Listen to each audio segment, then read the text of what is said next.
Lee Jones here from Hotspawn, and I'm joined by Kaplan ahead of the Red Bull home ground in New York. Um, First of all, how's it going? How are things going in the off season? How's practice going? Everything? Good. Only got like a couple scrim days in, one before the Sen City Classic and one after, but enjoying those two scrim days and happy with how Sen City Classic went. Yeah, I can Having a lot imagine. of fun so far. Yeah. I wanted to ask just first of all about the roster changes, and how things are looking at the moment. I guess maybe starting with the outgoings. I wanted to ask you about Zekken first. Um, Now, of course, it's not confirmed where he's going, but there's the rumors and wink, wink, nudge, nudge. I think everyone kind of knows what's happening there. Um, but just in terms of his departure, was it a bit of a shock to you guys that he was going to be leaving in the end? Because I imagine maybe someone like Zekken is such like a big player, like in terms of if something like that being up for a free agency in the off season, I imagine would be someone that a lot of teams would be going after, would be like a key piece. So I'd guess that's maybe somebody you try to be re-signing earlier and try not to let them get to free agency if you're hoping to build around them as well. So I guess just from kind of your guys' perspective, what was the process like of him leaving? Was it a bit of a shock that he was going to go in the end? No, I mean, of course, we were interested in the possibility of working with him again. I know Rob's already said that a couple times online. The way it works in Riot and with in Valorant and with Riot, and the way Sentinels would do business anyways, is obviously that a player gets their opportunity to look out for their options when a contract ends. There's really no way around that, um, which is a really good thing. And he ended up finding another home. Um, as far as was it a shock because of what I'm saying, right? I know it's always up in the air whether players going to work out, whether they're going to fit on a team or not. So made sure to think about all options and just stay prepared and stay positive and optimistic about the team we can build, whether it's got Zach on it or not. So it wasn't a massive shock, I'd say, that it didn't work out. Sure, fair enough. And obviously with Zellsis and Bang leaving as well, those are the ones I guess from like an outside point of view were maybe a bit less surprising. But I wanted to ask specifically about Zellsis. Just in terms of kind of the that role that he had in the team. I know like the vibe merchant thing. Maybe he's even like a bit patronizing to him as a player potentially. Maybe I guess a better way to describe it is like maybe being like the glue with the players and that person that kind of brings everyone together. Um, and obviously had a massive part in the Madrid win with that role as well. So just how conscious were you then of with him leaving to kind of fill that void of like the outside the game stuff and personality wise? Yeah. So obviously Jordan brings a lot of energy and vibes on stage. I think everyone sees that. I think that vibe merchant term and people's understanding of what Jordan brings to a team is often, which understandable from a limited outside perspective, is limited to that more than it ought to be. The things that I had to remain especially conscious about as a coach is the week to week grind, right? So Jordan is the type of player where when you're in the thick of a season, when you're in a more stressed point in a season, when you're having a big team meeting, when you're having a scrim day where people are at odds with each other or not putting in their all, he does a lot as a player to help with that stuff, and help coaches out with that. I think that this team has a lot of good heads on their shoulders and still has John, who's a vet and able to bring that stuff. So it all works out. I think that there were certainly possible roster builds where I would have anticipated more difficulty maybe in the personality fits, and where I think that Jordan's intangibles would be a lot more severely missed. Of course, as a coach, I'll miss strong points of players I've worked with no matter what. But I was pretty conscious of how much of a detriment it would be to lose that or not, depending on the roster we built. And I feel really good about the one we ended up with. Cool. Talking about yeah, the replacements then for Kaya and Redux, did it end up being like a bit of a no-brainer to promote from Cubert? Because obviously, people, especially just like the fact that Scuba left and went and won champs, immediately people are kind of looking at that academy system and thinking like, what gems are here. And I know that like I was seeing Rob speaking on Plat Chat about kind of the trust that was put in Redux as well, just like building the academy around him. So was it maybe like, was it Yeah. always the intention really to eventually have him step up? Um, no, I don't think it was ever a guaranteed thing for him. And I made that clear as a coach too, that I think Redux is a great player, but whether he fits on Sentinels or not, up in the air. I mean, and he understood that too. So it wasn't a guaranteed situation for him at all. But just like other players, he had his trial, he had his interviews with me, and I was really happy with everything I saw and was pumped to give him the spot in the end. Yeah. Cool. Speaking of John as well, you mentioned a second ago. What was the thinking of moving him off of IGL? Was that something like, was it your decision, or because I know it kind of seemed a bit of like a willy won't he re-sign? Was it something that he kind of was maybe looking to move off of that, and maybe that played a part? Kind of what? Yeah, how was the process of that? Sure. So I can't speak for him on what he would want to do objectively, like with his career or regardless of opportunity. But for me, I definitely want some cooks in the kitchen and not too many cooks in the kitchen, right? I think most teams obviously have an IGL, a secondary caller. We definitely needed a veteran presence on the team. We need someone who can lead a huddle, can speak up in a team meeting, can really take control as a captain when things aren't going well, and who has the experience to do that. And he's a very mature and experienced guy. He's also an incredibly talented player individually. I've worked with him for a long time. Um, I felt that he filled that role in a way that we were going to have a hard time finding elsewhere in a way that can compete with what he can do. And that goes for him in game too, right? He's such a flexible player. He can do so many different things.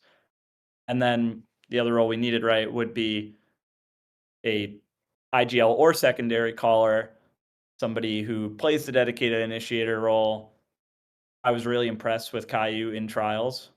Um, I think they're both great players, and I was interested in making it work with both of them. And the flow we have right now with letting Caillou kind of take on the IGL mantle and generally full call the game plan, but have John be this veteran, be this beast fragger and flex player, and this player who can really chime in, optimize when he's got an idea, but not have the pressure to do that every step of the way.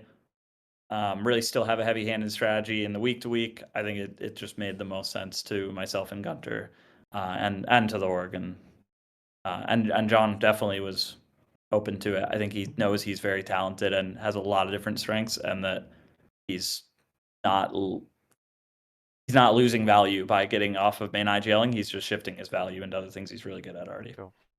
That makes sense. And then obviously the last part then is Cortezia coming in as well. Just maybe, yeah, what your thoughts on him joining? I'm thrilled to have him. He's just such a beast at the game, obviously, um, and he's really eager to learn. I think he's still newer to the Sentinel role. He's only had 1 year on it with MIBR. He's excited to get coached on that stuff.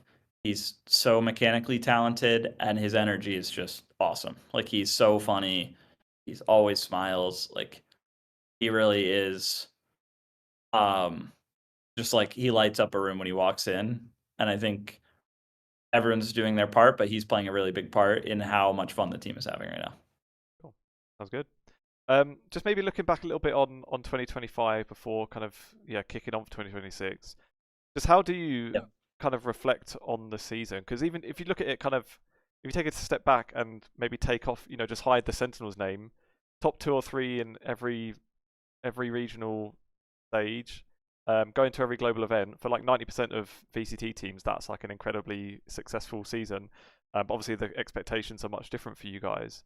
And then there was this whole Yeah. debate about, should you even be gloating about going to the globals if you don't get that deep in them and all these things? So just kind of how do you look back on it? Do you feel like it was a successful year, or would you? I obviously would have hoped for more, but yeah, just how do you kind of look back on it now the dust has settled? Yeah, obviously I am proud of a lot of it, right? We did make every international. We did a good job at Toronto. We did a good job regionally. But I understand and agree with the frustration that there was not a visible growth. in terms of results, right? We couldn't grab a regional trophy, and at the end of the day, we got 0-2 grouped at champs. So ultimately, I do feel like I failed in that sense as a coach. I think that it was definitely a frustrating year for me. I carried a lot of guilt and frustration at the fact that I felt like everyone on the team deserved to hold up a trophy, is good enough to be able to hold up a trophy. Um, I felt that the chemistry of and fit of that exact five was fundamentally not what you want in a winning team. And ultimately, that is my fault that I, more than anyone, I am ultimately responsible for the roster build. And we built a roster that I think did every player's individual talents an injustice.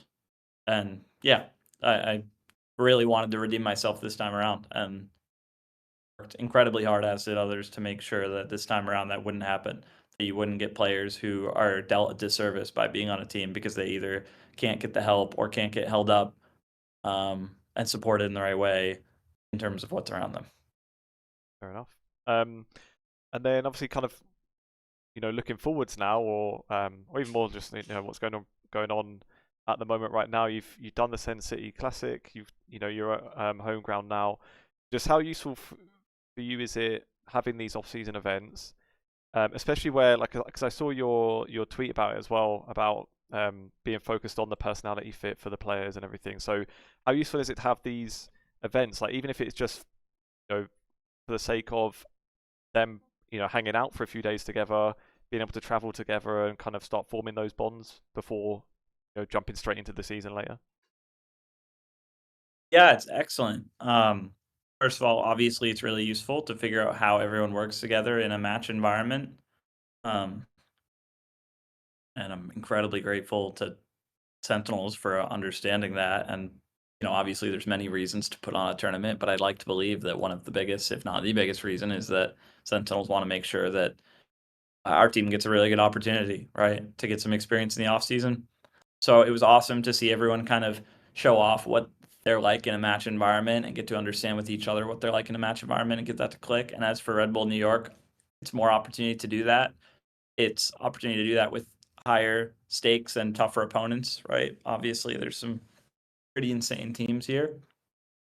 But I'm also really glad to have like just the team chemistry, team bonding part, to travel, to have fun checking out New York, experiencing things, just building that chemistry and bond together. And also, like, it isn't international, it's domestic for us, but still, how do players travel? How do they handle flights? How do they handle adjusting to a hotel room? How do they handle a small amount of jet lag?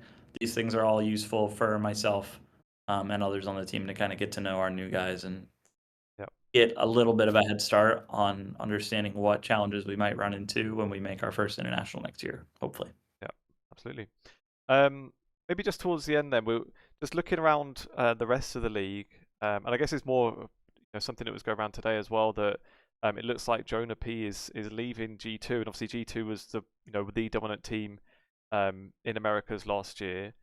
Does it maybe seeing that news? Does it make you think maybe they're I don't know how to explain it. Like they're maybe taking a bit of a risk to break up that team that was dominant regionally? Does it make you think that maybe they might slip a bit, and that's going to kind of help you guys, or is that maybe not something you're already even thinking about? To be honest, it's just not a way I would think in general. I want to have a more successful team than anyone else. And I feel really confident in the team we have. I think we got some rookies might take a bit of time, but I think we can beat anyone in the league. And if we don't beat them, it's ultimately on us, either making some mistakes or just needing more time to grow. As for them, I mean, I do agree. I don't at all from the outside judge their decision. I obviously trust that team. And also, I think it's pretty fair from the outside, just as a casual viewer, to say, okay, if the goal is to hold up trophies and win, that team is not quite getting there right now. And it's not like a roster that's new and needs more time together. Sure. That team's been together forever, so it's very understandable that they'd want to make a change. Yeah, it's definitely logical to say it may it's a risk and it may not pay off and make them worse off. But I think, like, in terms of comparing us to them and playing against them, I feel like I'm just focused on and genuinely think we've made more change on our end and we're more in control of the result when we play each other really than Jonah versus whoever else they go with. Yeah, makes sense. Well, I think that's pretty much all we've got time for, Kaplan. Appreciate the chat. Yeah, enjoy New Excellent. York. Don't get Thank too you. sick of the pizza, I suppose. If that's possible. A lot of And yeah, different flavors to sample. yeah, exactly. And yeah, good luck next season. Thank you very much, man. Nice. Appreciate it. Thanks very much.